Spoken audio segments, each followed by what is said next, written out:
Welcome back, everyone. For today's video, we are going to be taking a look at game number 2 of the semifinal match being held in the American Cup. Now, I drew in my first classical game yesterday against Leinier Dominguez, and today in the second game, I have the black pieces. Now, this is actually a rerun of what happened in 2023, where I also drew Leinier before winning the black game to advance to the final match. So, I'm hoping that history will repeat itself, but let's dive right into the action. So Leinier has the white pieces, he opens with e4, and today I decide to go back to my roots and being very solid by playing e5. We get knight f3, knight c6, bishop c4, and now I play the move knight f6. We get d3, and here I decide to play what all the cool kids are playing these days, which is bishop to e7. Now, for the last probably 7 or 8 years, I've almost exclusively played the move bishop c5 in this Gucci piano, but here I decide that I'm going to go for the line that was played in the very famous match between Daniil Dubov from Russia and the future first American world champion Hans Niemann. Now, it's worth noting that in the other semifinal match between Fabiano Caruana and Levon Aronian, this line was also played yesterday. So, Leinier castles, I castle, we get the move rook e1, and here I play the move d6, and now we get the move a4. Now, the big difference between this and the lines that I normally play are that the bishop is on e7 versus c5. For c5, it hits the pawn on f2, but there is some argument to be made that if the bishop is on c5, and of course let's play this in a random order, that down the road, white has ideas like bishop g5 to pin the knight, but also white can play for d4, b4 to attack the bishop. So it's a little bit different here with the bishop inside the pawn chain, but on the other hand, there are no tempos on the bishop, and the bishop g5 idea simply is not an effective pin anymore. So I play the move bishop e6, Leinier trades, and here he plays the move c3. Now, of course, I've studied these systems, but I actually got a little bit confused at the board when Leinier was blitzing out the moves, and here I play this move d5, which is simply a mistake. Now, I haven't looked at my game yet. I tried to do these recaps in the spur of the moment before I had the chance to sort of become a little bit biased by looking with the computer at what I could have done differently. But what I do recall is that when I reviewed my lines, there was a specific variation where at some moment like this, white goes knight f1 and black goes d4, and black is doing very well. Now, I don't know what line this was, but at any rate, I vaguely recall this, and over the board, since I couldn't figure out what to do, I thought, you know what, it's close enough, it should be fine. Now, as it turns out, this, of course, is terrible. d5 is already a bad move. I should have played the move a5 to stop white from playing b4 here. But ultimately, I decided, you know what? The memes are more important. Let's build our big black center. We get knight d2. Here I play knight d7. And now Leinier plays the move a5. Now, this move is a little bit inaccurate here. The computer actually thinks that white is much better after b4. But I thought that after b4 and d4, trying to undermine the white chain of pawns, b5 takes. Queen takes d2 and b takes c6. After a move like queen a2, I thought that after rook f6, I'm up a pawn here. Sure, I have 2 sets of double pawns on the e and c files, but a pawn is a pawn, as the old Russian proverb goes. Alas, computer here actually thinks that after queen c4, c5, white is simply much better in this position, even though he's down a pawn here, but it doesn't happen, fortunately for me. So we get the move a5. Now I play the move a6, and the reason this is already a little bit difficult for white is that now if white goes b4, after d4 there is no longer the idea of b5 to hit the horse on c6 as my pawn stops this threat, so now the chain of 3 is in grave danger of completely collapsing. So Leinier plays h3. Now I go king to h8 here, we get the move queen c2, and now I play the move queen e8. Now at this point, I was already feeling very good about my prospects here. I didn't think that I was winning or anything, but I thought my position should be okay. Here, Leinier plays knight h2, and now I play the move d4. Now, this is a move that I had been considering for the previous 3 to 4 moves, but I actually waited until he moved the knight away from f3, because if I were to play a move like d4 right away, after knight b3, both of D's knights are hitting the pawn here, and I'm going to have to make a decision what to do right away. So I wait for him to go knight h2, now I play d4, and after the move knight b3 is played, here I play the move knight to c5, offering the trade of D's knights. Now, at this point, you're probably thinking, well, how can black be okay here? You have these double pawns on top of each other, which aren't doing anything. But on the other hand, white now has this bum rook on e1, which is also on a completely closed file, doing nothing. So there are advantages for both sides. So I go knight c5. Leinier trades, and now he plays the move c4, and here I play the move b6. Now, at this point, I thought I was in great shape. I felt that there was no danger of losing at this point. So after takes, bishop d2 and a5, I grip the queen side. White can never dislodge this nice wooden shield on c5, as I have a pawn, a knight, and a bishop covering the square. And so I've got the great wooden shield on c5, and also I'm covering this f4 pawn break as well. So white's pawn breaks, f4 and b4, are not in play here. So if anybody is better, it should be black. So Leinier goes rook f1. Here I play the move rook to a7. We get the move queen d1. And now I play the move rook a f7, lining up the classic double stack on the f-file.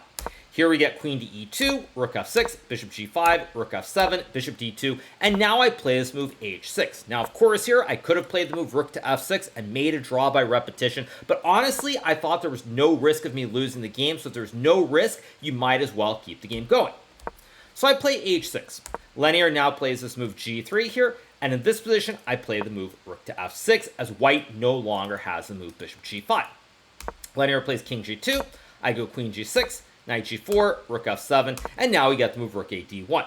Now, it's important to note here that what Leinier is doing is he's simply trying to sit and wait and hold the position as opposed to looking for plans. And this is already a slight psychological issue in terms of the mindset, because once you start doing this, it becomes very easy for your opponent to just play and have no fear or worry at all. So I go h5, we get knight h2, and now I play the move bishop to e7. It's still not a big advantage for me, but white has a big issue with the knight on h2 here. Knight can never go to f3, it can't go to g4, you can't ever move the rook away, because then I will sack the rook for the pawn on f2, so his knight is basically dead on h2. That being said, it's still not much because white is guarding the one weakness on f2 here, and if I ever go h4 in a position like this, just to set it up, something like h4, now white can jump to g4 with the horse, and the pawn on e5 will always be under attack. So, we get rook a1, I play knight b8 here, we get rook d1, and now I play the move king g8. Leinier goes rook a1, and here I play the move knight to a6. And you might be thinking, what's the big deal? The big deal here is that I'm still gripping these b4 and c5 squares here with the bishop and the knight, and white has to be quite careful. Now, Leinier plays the move rook b1, and here I play the move bishop to b4, and now we get the big shocker of the game when Leinier trades the bishops. Now, I did talk to Leinier a little bit after the game, and he actually thought that in this position he could do basically anything and hold, but that is the issue where when you get in this defensive mindset, you think you can do anything, and it's okay. Now, I thought he should have played the move bishop c1, and after something like knight c5, I felt I was still better here, but I did not see a concrete breakthrough after a move like king to h1. That being said, of course, computers are ridiculous, and there's this insane bishop sack with bishop to e1, and suddenly black is winning the game, but frankly, I did not see it. So Leinier trades the bishops. I take with the pawn, of course, because in this game, I'm very fond of double stacks. But on top of having the pawn stacked on top of each other here, you'll notice that I get this great square for the knight on c5. This is a perfect bastion. I hit e4, I hit d3. The pawn on b6 guards knight. And meanwhile, white has no infiltration on the a file, as my two rooks are covering while being stacked on the f1.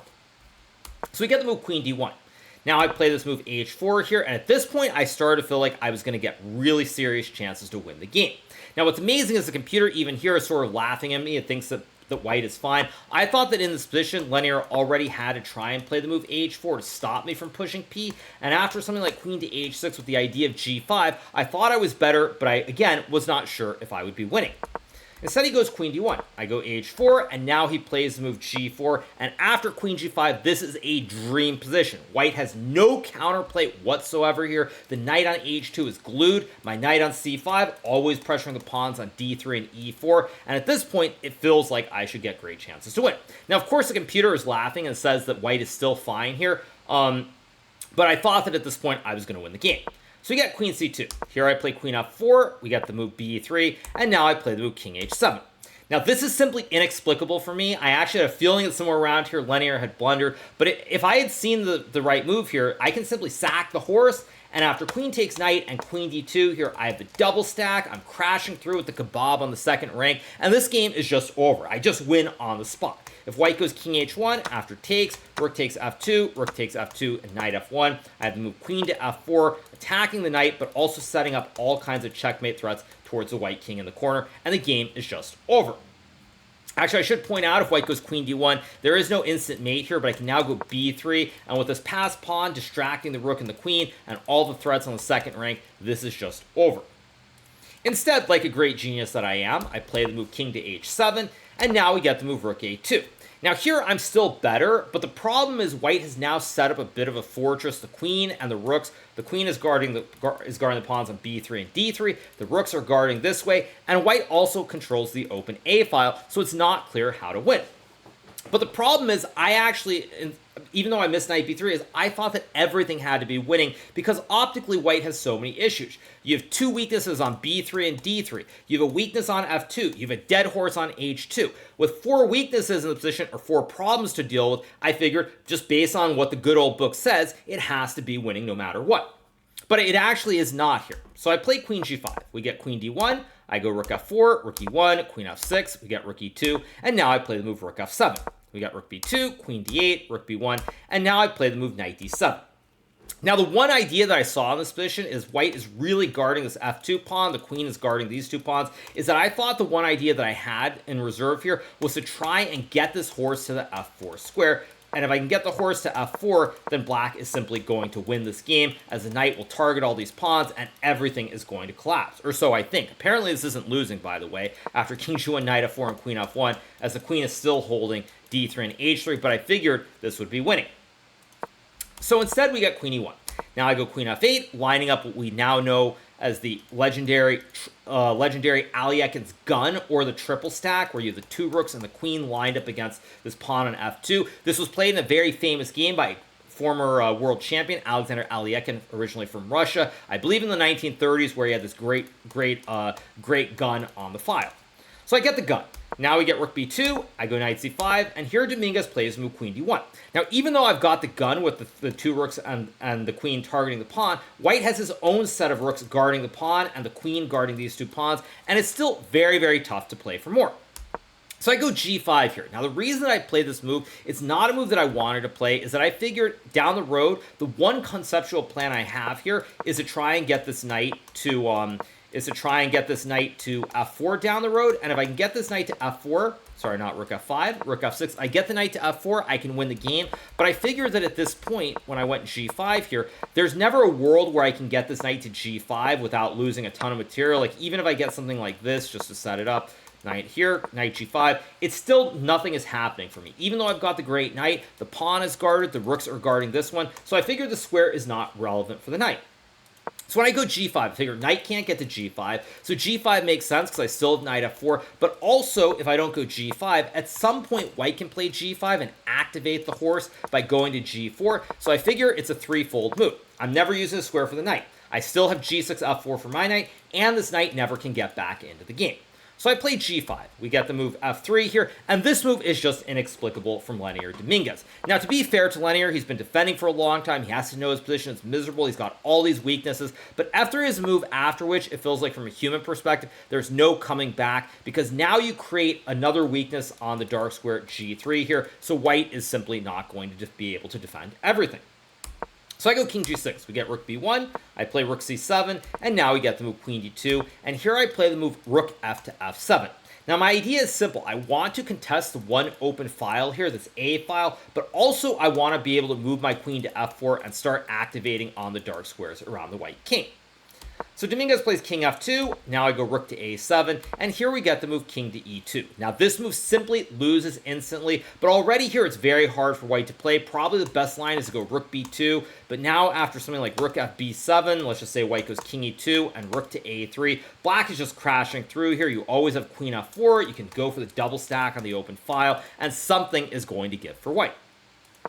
So Leinier goes king e2, and now I play this move knight takes d3 after a nearly 8-minute think. Now, you'll notice here that much like the first 2 games that I played against Mishra, I built a nice time advantage, I put myself in a spot to win, but now it's all about finding the best move. Now, what's shocking about this position is that I actually spent the better part of 6 minutes here looking at this line with, I believe the line I looked at was the other order, which was rook, takes, and knight d3 here, but I actually wasn't sure what was happening after the move queen to a6, knight f4, and king to f2. I was sure it was winning somehow, but pieces stay on the board, and frankly, with the amount of positions that I've messed up already, I simply thought the other version was better. So I decide to take right away here, sacking the horse, and now we get the move rook takes rook. If white were to play king takes knight, there are multiple ways to win, but probably the way that I would have played is simply trading the rooks and then sacking the rook for the pawn on f3, and after takes, king c2, and queen e2. It's uh-oh spaghetti-o time for white. You lose your queen, and with it, you lose the game. So Leinier takes my rook. Now I go knight to f4, checking the king, and here he decides to sack his queen on f4. Now, if white were to move the king after rook takes rook, I simply have an extra pawn in the middle of the board. I control the only open lane. My queen also guards the pawn on b4, and this is just GG, why not? So Leinier sacks his queen, and here I play the move d3. Now, this maybe is not the only way to win, but considering the mishaps that I've had in recent times, I decide to play this move because even though I'm jettisoning a pawn, in this position, I open up another file. There's now two files that are open here, and with a queen versus a tower and a horse, this must be good enough. Now, I could have also played pawn takes, for example, but just to set up a funny line here, let's say white were somehow able to get this king to d3. If white can get to a position like this, white is actually saving the game here because white's rook controls the only open file, and the king side is like a clogged toilet. My king simply cannot get in. So that's why I played d3 here. Just enough is enough. Open up a second file for the queen. You get king takes pawn. I take with the e-pawn. G takes is also good enough probably, but I take with the e-pawn because once again, after g takes, at some point, maybe white can go g5 and activate the horse on g4. So I take with the e-pawn. Now the knight will have to reroute other ways to become active again. Leinier trades the rooks. I take with the king, knight f1, and now I play the move queen c5 with the idea of either queen to e3 or queen g1 down the road to win this pawn on h3. Leinier plays knight d2, check, king c2, and now I play this move king to f6. Now, in typical fashion, like many games I've played recently, initially I thought the queen to f2 was winning, but after rook a1, queen g2, rook a6, takes, queen g2, and c5, this is probably winning here, but white's pawn is actually coming down the board very quickly, and I wanted absolutely no part of this. So that's why I play the move king to f6 instead, and now the idea is simple. I want to go for a nice king walk, infiltrate with the king, and win the game very simply. Leinier plays rook b2, king e5, rook a2, and now I play king to d4. We got rook to a8, check, king d1, and now I play the move king to d3, threatening to take the queen and checkmate the white king on d1.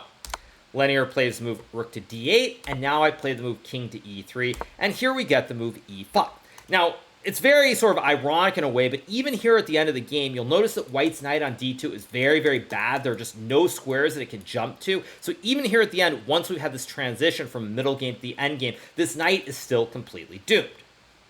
So Leinier plays e5, trying to activate the horse desperately. I take the juicer, we get king c2, check, king d1, and now I play the move e5. Now, the only important point to note here is I do have to be a little bit careful because if white were to play the move c5 and I take, after knight f1, let's just say that I'm a little bit sloppy here, and I go king f2. After rook d2, there is what is known as the classic Eric Rosen trap, where if I take the horse, white can go rook to f2, and after king takes f2, this is stalemate. Actually, I realize I can run the king to g1, and if check takes, there's a square for the king, but nonetheless, it makes for a fun line. If, however, Leinier were to play the move c5 here, by the way, I would have very simply taken, and after knight c4, I go king takes f3 here, and now there will be no stalemates as my king and queen are always free to move.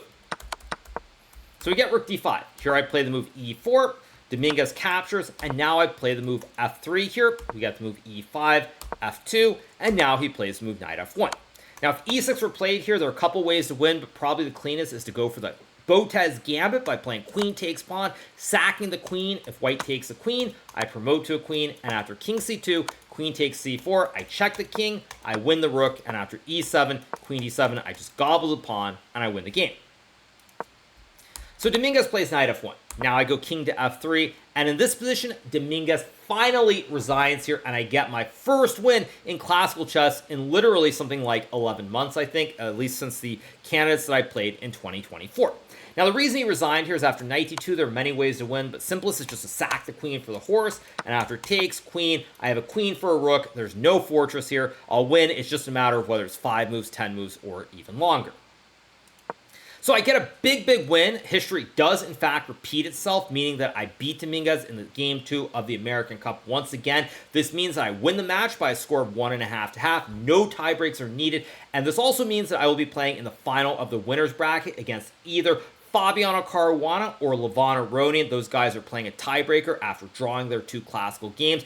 Either way, it's going to be really exciting, but I'm just very, very happy that I finally am able to get a win in classical chess after 2 very near misses against Abumanu Mishra. So I end up getting the win. I'm into the finals of the winner's bracket, and everything is looking up, at least for the moment. So I hope you guys have enjoyed this recap from the semifinals of the 2025 American Cup being held here in St. Louis. If you are not already subscribed to the channel, make sure that you smash that subscribe button below, and we'll be back with some more great recaps and content in the coming days. So I hope you guys enjoyed it, and I'll see you very soon. Have a good one. Bye.